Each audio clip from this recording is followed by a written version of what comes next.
प्रदेश में चुनावी बिसात बीत चुकी है और बीजेपी ने अपने पत्ते खोल दिए हैं। हालांकि छिंदवाड़ा में कांग्रेस ने अभी तक प्रत्याशी घोषित नहीं किया है।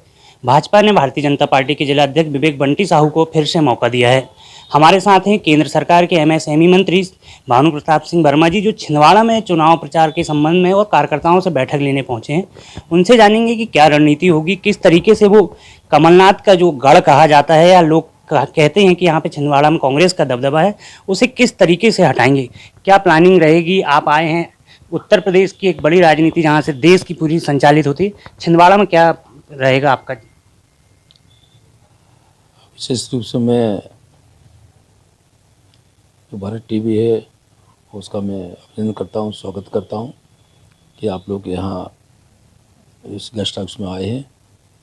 और विशेष रूप से मैं तो एक भारतीय जनता पार्टी का छोटा सा कार्यकर्ता हूँ और कार्यकर्ता की हैसियत से ही मुझे छिंदवाड़ा ज़िले में लगाया गया है। और यहाँ आके संगठन के लोगों से मिलना और बूथ स्तर तक जाना, फिर उसके और नीचे तक जाना, देखना क्या स्थिति है क्या नहीं है, और भारतीय जनता पार्टी के प्रत्याशी को जिताना, ये उद्देश्य लेके हम यहाँ आए हैं। और निश्चित जब भारतीय जनता पार्टी कार्यकर्ता काम करने के लिए तैयार होता है तो कोई ऐसा काम नहीं है जो काम भारतीय जनता पार्टी ना कर सके, भारतीय जनता पार्टी कार्यकर्ता ना कर सके। इसलिए मैं कह सकता हूँ कि अभी हम लोग आए हैं, देख रहे हैं, और भारतीय जनता पार्टी ने अपने प्रत्याशी, अच्छे प्रत्याशी घोषित कर दिए हैं। और आज पहली बैठक है, मैं बैठक लेने जा रहा हूँ, और लेने के बाद जब तक वोटिंग रहेगी तब तक मैं इस क्षेत्र में घूमता रहूँगा और देखता रहूँगा, और जहाँ उचित होगा एक कार्यकर्ता के नाते उस घर में जाऊँगा और प्रयास करूँगा कि उस वोटर से मिलके वो भारतीय जनता पार्टी के पक्ष में मतदान करे। जालौन जैसी सीट से 5-5 बार प्रतिनिधित्व आपने किया है। उत्तर प्रदेश की राजनीति और यहाँ की राजनीति में कितना अंतर है, क्या समझ में आता है। नहीं, राजनीति तो एक ही है, चाहे उत्तर प्रदेश की हो या मध्य प्रदेश की हो। देखो, जब चुनाव आते हैं तो प्रत्याशी जिसे बनाया जाता है उसके बहुत शुभचिंतक होते हैं, और लोग जो मांगते हैं वो लोग भी काम करते हैं। अब कितना काम करते कितना नहीं करते ये तो पूरे देश भर में होता है।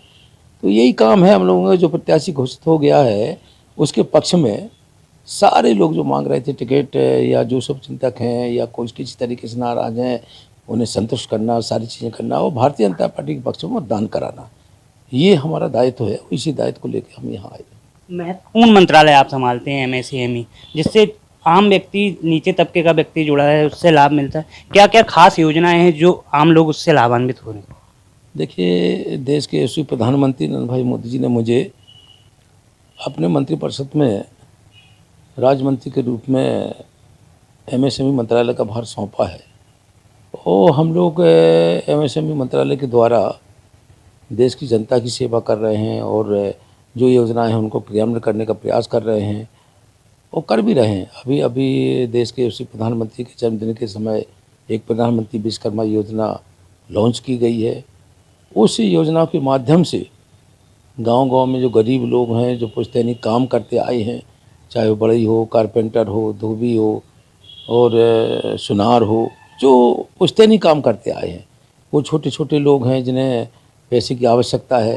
तो देश के यशस्वी प्रधानमंत्री ने इस योजना को लॉन्च किया है, और उन्होंने कहा है कि पहले हम इन्हें ट्रेनिंग देंगे इस योजना के माध्यम से, फिर उन्हें एक किट भी देंगे, और किट के साथ साथ 1 लाख का उन्हें लोन भी देंगे।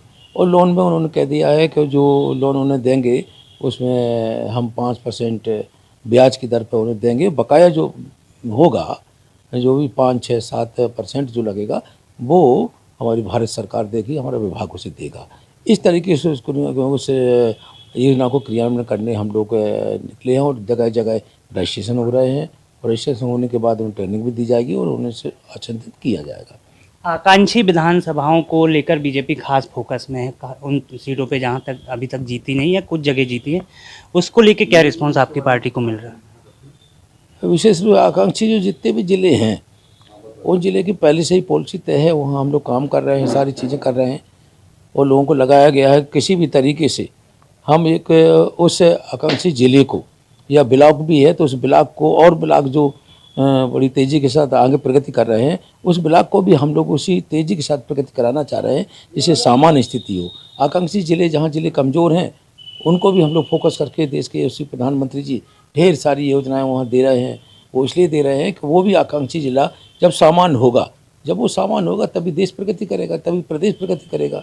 तो ये सामान्य सी एक सोच है कि जब सामान्यतया सब एक होंगे तभी हमारा ब्लॉक और वही हमारा प्रदेश और फिर हमारा देश प्रगति करेगा। और देश को आगे ले जाने के लिए ये सारे काम किए जा रहे हैं। ये थे केंद्रीय मंत्री भानु प्रताप सिंह जी, जिनका कहना है कि सबका साथ सबका विकास से ही आम लोगों का हित संभव है और लगातार भाजपा इस पर काम कर रही है और आने वाले समय में मध्य प्रदेश में बीजेपी पूर्ण बहुमत से सरकार बनाएगी। महेंद्र राय, ईटीवी भारत, छिंदवाड़ा, मध्य प्रदेश।